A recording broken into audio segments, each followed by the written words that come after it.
किसी भी इंसान की जिंदगी में वो एक पल जरूर आता है जब उसे कोई पसंद आता है, और धीरे धीरे कब उसकी पसंद प्यार में बदल जाती है उसे पता ही नहीं चलता। और जब प्यार हद से गुजरने लगे तो वो प्यार दीवानेपन की शक्ल लेने लगता है। ये प्यार कब किसकी लाइफ में एंटर कर जाए कहना थोड़ा मुश्किल है, बिकॉज यू नेवर नो। दिल्लगी में ये कहानी है रागिनी के दीवानेपन की। रागिनी एक कॉलेज गोइंग गर्ल जिसे म्यूजिक का बहुत शौक था, पर हाँ, सिर्फ शौक था, क्योंकि अगर वो गाना गाने लगे तो लोग भागने लगते। लेकिन फिर भी उसे म्यूजिक बहुत पसंद था। अब म्यूजिक से प्यार होने के लिए उसकी आवाज भी अच्छी हो कि जरूरी तो नहीं। रागिनी हर तरह का म्यूजिक सुनना पसंद करती थी।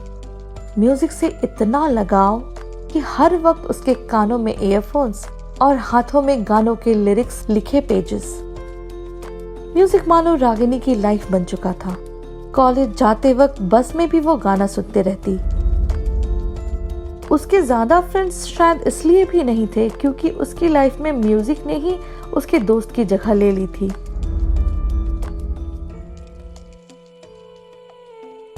रागिनी की हर बात का जवाब उसे उन गानों में मिलता। कभी वो सैड भी होती तो भी उसके गाने उसका साथ कभी नहीं छोड़ते। रागिनी की लाइफ अच्छी चल रही थी कि तभी अपने कॉलेज जाते समय बस में रागिनी ने रेडियो ट्यून किया जहां पर एक नया सॉन्ग प्ले हो रहा था। As Ragini was fond of listening songs, उसने वो सॉन्ग सुना, लेकिन रागिनी का मन नहीं भरा। वो सॉन्ग को सुन के उसने फिर उस सॉन्ग को म्यूजिक प्लेटफॉर्म पर ढूंढा और उसे डाउनलोड करके बार बार सुना। अक्सर कुछ चीजों से इंसान का मन नहीं भरता। अब वो सॉन्ग रागिनी को इतना पसंद आ गया कि सुबह शाम बस रागिनी वही सॉन्ग सुनती। पूरी दुनिया में क्या चल रहा है इससे रागिनी को कोई मतलब नहीं था। रागिनी सिर्फ सॉन्ग को सुनती रही। उस सॉन्ग का हर नोट, लिरिक्स अब उसे जुबानी याद हो गया था। रागिनी ने उससे पहले उस सिंगर का कोई सॉन्ग पहले कभी नहीं सुना था। रागिनी उस सॉन्ग की वजह से उस सिंगर की बहुत बड़ी फैन बन चुकी थी। एक दिन रागिनी ने सोचा कि वो एक फैन मेल लिखे। हर क्रेजी फैन की तरह रागिनी ने इंटरनेट पर सर्च करना शुरू किया और फाइनली कई घंटों की सर्चिंग के बाद उसे इस सिंगर की ईमेल आईडी उसकी वेबसाइट पर मिल गई। अपने दिल की बात उसने मेल में लिख दी और सेंड कर दिया। रागिनी ने कुछ दिन वेट किया कि शायद कोई रिप्लाई आएगा, लेकिन आगे से कोई रिप्लाई नहीं आया। फिर रागिनी ने उस सिंगर को अलग अलग सोशल मीडिया प्लेटफॉर्म पर ढूंढना शुरू किया और रागिनी को उस सिंगर की आईडी भी मिल गई, सैम। ये नाम पढ़ते ही रागिनी के चेहरे पर एक अलग ही खुशी बिखर गई। न जाने क्यों रागिनी को ऐसा लग रहा था जैसे उसे उसकी दुनिया मिल गई हो। वो बहुत एक्साइटेड हो गई थी। जब जब भी समय मिलता रागिनी सैम की प्रोफाइल चेक करती। सैम हर रोज अपने वीडियोस अपलोड करता और उस पर हजारों लाइक्स एंड कमेंट्स होते। उनमें रागिनी का भी कमेंट होता, पर कहाँ इतने कमेंट्स में सैम को वो कमेंट दिखने वाला था। अब रागिनी का प्यार और उसका दीवानापन उसे कहाँ चैन से रहने देने वाला था। रागिनी की हर सुबह सैम को गुड मॉर्निंग मैसेज भेजकर शुरू होती और रात गुड नाइट वाले मैसेज के साथ खत्म। काफी समय तक ऐसा ही चलता रहा और कई महीनों बाद आखिर वो दिन आया जिसने रागिनी का दिन बना दिया। पिछली रात हर रात की तरह वो सैम को गुड नाइट विश करके सो गई और अगले दिन उठने के बाद जैसे ही रागिनी ने रोज की तरह सैम को गुड मॉर्निंग विश भेजने के लिए मैसेज बॉक्स ओपन किया और टाइप करने का सोचा ही कि तभी अचानक से सैम का रिप्लाई आया। जैसे ही ये मैसेज ड्रॉप होता है मानो रागिनी की सांसें रुक जाती हैं। वो चीखे, चिल्लाए, रोए या गाए, क्या करे उसे कुछ समझ ही नहीं आ रहा था। अचानक रागिनी जोर से चिल्ला उठती है, वाओ, ओ माय गॉड, उसकी आवाज सुन के घर के सारे लोग डर जाते हैं। माँ डर के मारे रागिनी के कमरे में पहुंचती है और घबराते हुए पूछती है, क्या हुआ? इतनी जोर से आखिर चिल्ला क्यों रही है? रागिनी एक्साइटमेंट में माँ को फोन दिखाती है। जैसे ही माँ फोन हाथ में लेती है तो देखती है कि उसमें सैम का मैसेज होता है, जिसमें सिर्फ इतना ही लिखा था, thank you so much for your love. ये मैसेज देख के माँ की जान में जान आती है, क्योंकि माँ तो कुछ और ही सोचकर भागी आई थी। कोई इंसान किसी एक ही मैसेज को कितनी बार पढ़ सकता है? रागिनी उस मैसेज को बस पढ़े जा रही थी। उसकी खुशी का कोई ठिकाना नहीं था कि उस मैसेज पर वो ब्लू टिक उसे इतनी खुशी दे सकता है, ये कभी उसने सोचा भी नहीं था। पागलों की तरह बस रागिनी सैम का वो मैसेज बार बार पढ़े जा रही थी। वो दिन रागिनी की लाइफ का बेस्ट दिन था। पूरे दिन रागिनी चेहरे पर एक अनोखी स्माइल लिए घूमती और गुनगुनाती जा रही थी। किसी के कुछ भी पूछने पर स्माइल और बड़ी हो जाती, मगर रागिनी ने ये बात अपनी माँ के सिवा किसी से शेयर नहीं की। अब तो रागिनी हर समय सैम को मैसेज करने लगी, इसी होप में कि कभी तो उसकी बात सैम से होगी और कभी वो सैम को बता पाएगी कि उसके सॉन्ग्स उसे कितने पसंद हैं। लेकिन रागिनी की ख्वाहिश इतनी आसानी से पूरी कहाँ होने वाली थी। रागिनी ने मन बना लिया कि लाइफ में वो सैम से एक बार मिलेगी जरूर। अक्सर लोग जब प्यार में होते हैं हदें भूल जाते हैं, और देखा जाए तो सही भी है, क्योंकि प्यार जब बेहद हो तो जाहिर भी वैसे ही किया जा सकता है। एक दिन रागिनी अपनी स्टडीज करके सोने जा रही थी। सैम को रागिनी गुड नाइट टेक्स्ट करती है और गेस व्हाट, सामने से सैम भी रिप्लाई कर देता है। रात करीब 2 बजे का वक्त। सुबह से काम करते स्टडीज करते रागिनी थक चुकी थी, पर इस मैसेज ने रागिनी की सारी थकान चुटकियों में गायब कर दी, और नींद वो तो अब आने से रही। रागिनी ने झट से रिप्लाई किया, हाय। सैम लिखता है, रात काफी हो गई है, आप सोई नहीं? रागिनी के हाथ तो फोन पर ऐसे चल रहे थे जैसे मेट्रो ट्रेन चलती हो। झट से रागिनी ने रिप्लाई किया, नहीं, स्टडीज के बाद सोने ही जा रही थी और आपके मैसेज ने मेरी नींद उड़ा दी। You are my favourite singer and I am your biggest fan.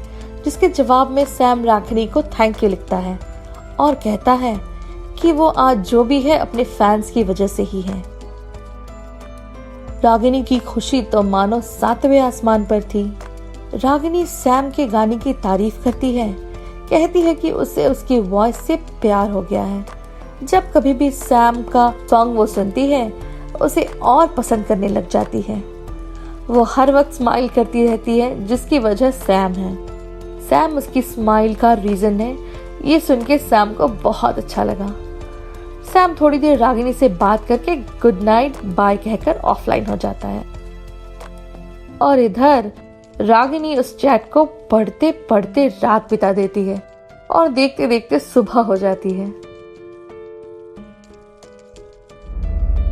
Ragini पूरी रात नहीं सो पाई, पर रात भर ना सोने के बावजूद एक अलग ही जोश था रागिनी में।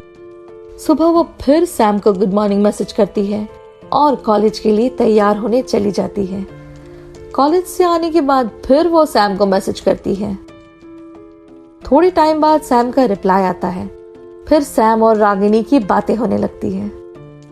रागिनी को सैम अब और ज्यादा पसंद आने लगा था, लेकिन अब तक दोनों में सिर्फ चैट पर ही बातें हो पाई। एक दिन रागिनी बड़ी हिम्मत करके सैम से उसका नंबर मांगती है, मगर सैम मना कर देता है। रागिनी सैम से फोन पर बात करना चाहती थी। काफी दिन ऐसे ही बीत जाते हैं। फिर दिन होता है वैलेंटाइंस डे, 14 फेब। रागिनी सुबह उठते के साथ सैम को गुड मॉर्निंग विश करती है और सामने से सैम भी सेम टू यू लिखकर रिप्लाई करता है। रागिनी फिर एक बार सैम से नंबर मांगती है और इस बार सैम रागिनी को नंबर दे देता है और साथ में एक और मैसेज करता है, please don't share this with anyone. Ragini उस नंबर को उसी वक्त अपने मोबाइल में बड़े प्यार से सेव करती है। अब आप सब सोचेंगे कि प्यार से सेव करती है, तो वो ऐसे कि सैम के नाम का बहुत ही ब्यूटीफुल फॉन्ट रागिनी यूज करती है और नाम के आगे एक दिल भी लगा देती है। सेव करने पर अब वो सैम की फोटो चैट विंडो पर देख सकती थी। वो कब ऑनलाइन होता है, कब ऑफलाइन होता है, रागिनी को सब मालूम होता था। किसी के नाम के नीचे सिर्फ ऑनलाइन लिखा होना इतना अच्छा लग सकता है, ये रागिनी ने कभी सोचा नहीं था। अब रागिनी और सैम की बातचीत चैटिंग के थ्रू थोड़ी बहुत हो रही थी। कभी दोनों एक साथ ऑनलाइन मिल जाते तो ठीक, वरना कभी जब रागिनी के मैसेज सैम देखता तो बाद में रिप्लाई करता। सैम अपने म्यूजिक में बिजी रहता था। उसे कोई सुध नहीं होती दुनिया की और बस एक अकेली रागिनी थी जिससे सैम बात करता था। जब भी सैम अपने म्यूजिक से फ्री होता वो रागिनी से बात करता। एक दिन रागिनी ने बड़ी हिम्मत करके सैम को कॉल किया। उस समय सैम रिकॉर्डिंग में बिजी था। फोन उठा के वो सिर्फ इतना ही कह पाया कि मैं रिकॉर्डिंग में हूं, can I call you later. इतना कह के सैम फोन कट कर देता है। लेकिन यह सुनकर रागिनी कितनी खुश थी ये सैम नहीं जानता था। सैम की आवाज आज पहली बार रागिनी ने फोन पर सुनी थी। अब जब आप प्यार में होते हैं तो आपको कुछ गलत या सही नहीं लगता, आप बस एक फ्लो में होते हैं। रागिनी अब अक्सर सैम को कॉल करने लगी थी, लेकिन सैम कभी रिकॉर्डिंग में तो कभी इंटरव्यूज में तो कभी शूट में बिजी रहता और कभी रागिनी का फोन रिसीव नहीं कर पाता। लेकिन रागिनी फिर भी सैम को कॉल करती रहती। ये सिलसिला काफी दिनों से चल रहा था। रागिनी का कॉलेज भी अब खत्म हो चुका था, लेकिन रागिनी को ये नहीं पता था कि बहुत जल्द अब रागिनी की लाइफ में बहुत कुछ बदलने वाला था।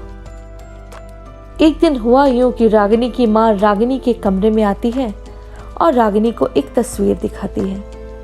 पूछती है कि लड़का कैसा है। रागिनी बोलती है अच्छा है और माँ मुस्कुराते हुए वहां से चली जाती है। रागिनी कुछ समझ पाती या माँ से कुछ कहती उससे पहले माँ कमरे से जा चुकी थी। बगल वाले कमरे से रागिनी के पापा की हंसी की आवाज सुनाई दे रही थी। पूरा परिवार खुश नजर आ रहा था। रागिनी समझ जाती है कि शायद जाने अनजाने में उसने शादी के लिए हाँ कर दी है, क्योंकि कई दिनों से उसके घर पर उसकी शादी की बात चल रही थी। मगर वो तो हर वक्त बस सैम के बारे में सोचती और उसके ख्यालों में रहती। अब वो क्या करे, उसे कुछ समझ नहीं आ रहा था। रागिनी तो सैम से प्यार करती थी, मगर ये बात वो अपने घर वालों को बताए या सैम को, इसकी हिम्मत कभी रागिनी जुटा नहीं पाई। करे तो क्या करे रागिनी, उसे कुछ समझ नहीं आ रहा था। रागिनी ने उस दिन सैकड़ों कॉल्स एंड मैसेज किए थे सैम को, लेकिन सैम एज यूजुअल अपनी रिकॉर्डिंग्स में बिजी था। उस दिन रागिनी डिसाइड कर लेती है कि वो सैम से मिलकर ही रहेगी एनी हाउ, और सैम से अपने दिल की बात भी बता देगी। रागिनी से चैटिंग के दौरान सैम ने उसे बताया था कि वो मुंबई में रहता है और एक दिन अपने फ्रेंड की शादी के इनविटेशन कार्ड की फोटो भी भेजी थी, जहां वो उस शाम जाने वाला था। दूसरे हाथ में था लिफाफा जिस पर उसके घर का एड्रेस लिखा था, क्योंकि वो कार्ड उसके पास कुरियर से आई थी। रागिनी ने चैट हिस्ट्री में जाकर इस पिक्चर को दोबारा देखा और कुछ सोचकर अपने पास रखे कुछ रुपए इकट्ठे किए, लेकिन वो कम थे। फिर उसने कुछ पैसे अपने फादर की टंगी कोट की जेब से निकाली। रागिनी कभी अपने शहर से बाहर नहीं गई थी। घर पर बिना बताए उसे सैम के पास जाना था, क्योंकि वो जानती थी उसके घर वाले उसे कभी इसकी परमिशन नहीं देंगे। आगे क्या होगा क्या नहीं, इस बात से उसे कोई फर्क नहीं पड़ता था। और खास बात तो ये थी कि वो जिसके लिए ये सब कर रही थी वो उससे प्यार करता भी है या नहीं, ये भी उसे नहीं पता था। लेकिन सिर्फ अपनी दीवानगी में दिल की सुन वो ये स्टेप उठा रही थी। उसने अलमीरा से एक बैग निकाला जिसमें अपने कुछ जरूरी सामान रखे और घर से निकल गई। रेलवे स्टेशन पहुंच टिकट ली और प्लेटफॉर्म पर लगी ट्रेन के डब्बे पर ट्रेन नंबर देखा, अपने बर्थ पर जा बैठी। वैसे तो रागिनी को ट्रेन से सफर करना बहुत पसंद था, पर पहली बार वो ट्रेन में बिना अपनी फैमिली के साथ थी। पूरे रास्ते वो सैम के बारे में सोचती रही। वक्त कैसे गुजरा पता ही नहीं चला। पहुंच गई रागिनी मुंबई। इतनी भीड़ तो पहली बार रागिनी ने देखी थी। धक्के खाते बचते बचाते रागिनी पहुंच चुकी थी एक अनजान शहर, सिर्फ एक बार सैम से मिलने। रागिनी के घर वाले रागिनी के लिए परेशान हो रहे थे। सभी जगह रागिनी को सब तलाश रहे थे। दूसरी तरफ एक छोटे शहर से इतने बड़े शहर में आना, ये कभी रागिनी ने सपने में भी नहीं सोचा था। देखने में ये शहर कितना खूबसूरत है, रागिनी मन ही मन सोचने लगी। फिर रागिनी ने अपनी जीन्स की जेब से मोबाइल निकाला और सैम को कॉल किया और सैम ने फोन उठा लिया। सैम ने फोन एक्चुअली रागिनी को डांटने के लिए रिसीव किया था। फोन उठाते ही सैम रागिनी पर बरसने लगता है कि आखिर इतनी कॉल्स क्यों करती हो। गुस्से में सैम बहुत कुछ बोल जाता है रागिनी को, ये जाने बिना कि रागिनी क्या कुछ झेल के आई है सिर्फ उससे एक बार मिलने। आखिर में सैम का गुस्सा शांत होता है। तभी उसे फोन पर रागिनी के रोने की आवाज सुनाई देती है। तभी रागिनी कहती है कि वो CST रेलवे स्टेशन पर है। ये सुनते ही सैम का गुस्सा पूरी तरह से शांत हो जाता है। वो रागिनी से पूछता है, मतलब कब और क्यों वो यहाँ आई है, सिर्फ उससे मिलने? ये सुन के सैम शॉक रह जाता है। सैम रागिनी को कहता है कि वो कहीं न जाए, वो उसे लेने अभी आ रहा है।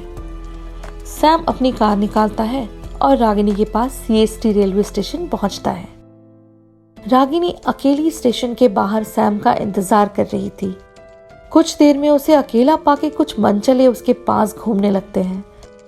डरी सहमी सी रागिनी सैम का इंतजार कर रही थी। तभी अपनी गाड़ी से उतरकर सैम अपना जैकेट रागिनी को देता है और उससे अपनी गाड़ी में बिठाता है। ये देख वो लफंगे वहां से भाग जाते हैं। सैम गाड़ी में रागिनी को बिठा वहां से आगे बढ़ता है। अब इतनी रात का समय, सैम रागिनी को लेकर कहाँ जाए? आखिर सैम ने सोचा कि रागिनी को किसी होटल में फिलहाल रुकवाएगा, उसे समझाएगा, उससे बातें करेगा और फिर उसे घर वापस चले जाने को कहेगा। मगर उन्हें आसपास के होटल्स में कोई रूम वैकेंट नहीं मिलता। रात के करीब 3 बज चुके थे। दोनों में अब तक कोई बात नहीं हो पाई थी। रागिनी सिर्फ सैम को देखे जा रही थी। वो बस हर पल को अपनी आंखों में कैद कर लेना चाहती थी। क्या पता दोबारा ये मौका मिले या ना मिले। कई होटल्स में रूम ढूंढने के बाद रात काफी होते देख सैम रागिनी से पूछता है कि क्या वो उसके फ्लैट पर चलेगी। रागिनी बिना सोचे हाँ कह देती है। रास्ते में सैम रागिनी को बताता है कि वो फ्लैट पर अकेला रहता है, मगर डरने की जरूरत नहीं है, उसे कोई परेशानी नहीं होगी वहां। अब जिसके भरोसे रागिनी अपने शहर को छोड़ एक अनजान शहर आई, सिर्फ इस भरोसे कि वहां एक ऐसा इंसान है जो उसके लिए बहुत खास है। और अब जब वो उसके साथ है तो उसका भरोसा दुगना हो गया था। फाइनली दोनों सैम के फ्लैट पर पहुंचते हैं। सैम रागिनी से कहता है कि वो चाहे तो फ्रेश हो सकती है। रागिनी वॉशरूम जाती है, थोड़ी देर में फ्रेश होकर बाहर आती है। सैम रागिनी को कुछ खाने के लिए स्नैक्स देता है और पूछता है कि वो आखिर ये सब क्यों कर रही है। खाते खाते रागिनी सब कुछ सैम को बताती है कि कैसे उसके मैसेज का वेट वो करती, कैसे सिर्फ ये देख के उसे खुशी मिलती कि वो ऑनलाइन है, कैसे उसने पहली बार उससे बात की। ये सुनकर सैम खामोश हो जाता है और बस रागिनी को देखे जाता है। उसे यकीन ही नहीं होता कि वो किसी के लिए कितना मायने रखता है और कोई सच में किसी से इतना प्यार कर सकता है, ये जाने बिना कि वो उससे प्यार करता भी है या नहीं। इतना कुछ कैसे? रागिनी की बात सुनते सुनते अब काफी समय हो चुका था। सैम रागिनी को कहता है कि उसे ड्रिंक करने की आदत है, तो अगर उसे बुरा ना लगे तो क्या वो ड्रिंक कर सकता है, जिस पर रागिनी स्माइल कर देती है। सैम वहीं रागिनी के सामने ड्रिंक करने लगता है। थोड़ा समय और बीत जाता है। रागिनी मन ही मन ये सोचने लग जाती है कि वो सच में सैम के साथ बैठी है या ये सब एक सपना है। ड्रिंक करने के बाद सैम रागिनी को कहता है कि वो सो जाए, लेकिन रागिनी कहती है कि वो सुबह पहली ट्रेन से लौट जाएगी और वैसे भी सुबह होने में कुछ ही देर थी। सैम ने कहा, तुम सो जाओ, बहुत थक गई होगी। रांची से मुंबई तक का सफर बहुत थकान भरा होगा। यह सुनकर रागिनी उसकी तरफ आश्चर्य से देखने लगती है, क्योंकि सैम ने उसके शहर का नाम लिया था। उसे पता था कि वो किस शहर में रहती है, वो भी बिना उसके बताए। रागिनी सैम से पूछती है, मैं रांची से हूँ, ये कैसे पता चला? सैम ने कहा, तुम्हारी तस्वीरें देखी थी और पोस्ट में टैग लोकेशन, सो पता चल गया। रागिनी खुश हो गई कि सैम ने भी उसके बारे में कहीं ना कहीं कुछ जानने की कोशिश की थी। रागिनी को नींद नहीं आ रही थी। असल में तो रागिनी सिर्फ मन भर के आखिरी बार सैम को देखना चाहती थी। सैम ने पूछा, तुम कंफर्टेबल तो हो ना यहाँ? रागिनी ने कहा, हाँ बिल्कुल, आई एम सेफ नाउ। ये सुन के सैम अपने म्यूजिक वाले रूम में चला जाता है और अपना कुछ काम करने लगता है। रागिनी ने अपना फोन बंद करके रखा था ताकि उसे कोई घर से फोन करके परेशान न करे। जैसे ही सुबह होती है, सैम रागिनी को लेकर रेलवे स्टेशन पहुंच जाता है। रांची की टिकट काउंटर से ले लेता है और दोनों अब बेंच पर बैठे ट्रेन का इंतजार करने लगते हैं। रागिनी सैम से कहती है कि वो उससे कितना प्यार करती है और बदले में उसे सैम से कुछ नहीं चाहिए। सैम ये सुन के थोड़ा इमोशनल हो जाता है। सैम बड़ी ही समझदारी से रागिनी को समझाता है कि उसने कभी रागिनी के बारे में ऐसा नहीं सोचा था और वो उसे कोई कमिटमेंट नहीं दे सकता। ये सुन के रागिनी की आंखों से आंसू नहीं रुकते, लेकिन जैसे तैसे खुद को संभालते रागिनी कहती है, कोई बात नहीं, मैं ये समझ सकती हूँ। आफ्टर ऑल आप मुझसे कभी मिले नहीं, ना ही हमारी कोई बात हुई, तो आप मेरा प्यार कैसे समझते और कैसे आपको मुझसे प्यार हो जाता। ये कहते ही ट्रेन प्लेटफॉर्म पर आ जाती है। अब ये कुछ आखिरी पल थे जो रागिनी सैम को देख रही थी। रागिनी जाते जाते सैम को कहती है, ये अक्सर फिल्मों में देखा था कि प्यार का असली मकसद पाना नहीं होता, और आज ये बात एकदम सच लग रही है। आज इन शब्दों के मायने मैं समझ पाई हूँ। थैंक यू सो मच जो आपने मेरे लिए किया। आपके साथ बिताए ये पल कभी नहीं भूलूंगी और ना ही आपको परेशान करूंगी। लेकिन हाँ, दुनिया के किसी कोने में आपकी एक क्रेजी फैन ज़रूर होगी जो आपके सॉन्ग्स दीवानों की तरह सुनेगी और अपनी आखिरी सांस तक आपसे प्यार करती रहेगी। ये सुन के सैम कुछ बोल ही नहीं पाया, वो सिर्फ रागिनी को देखता रहा। आखिरी बार आगे बढ़ के रागिनी ने सैम को गले लगाया और कानों में कहा, आई लव यू, और आगे बढ़ के ट्रेन में बैठ गई।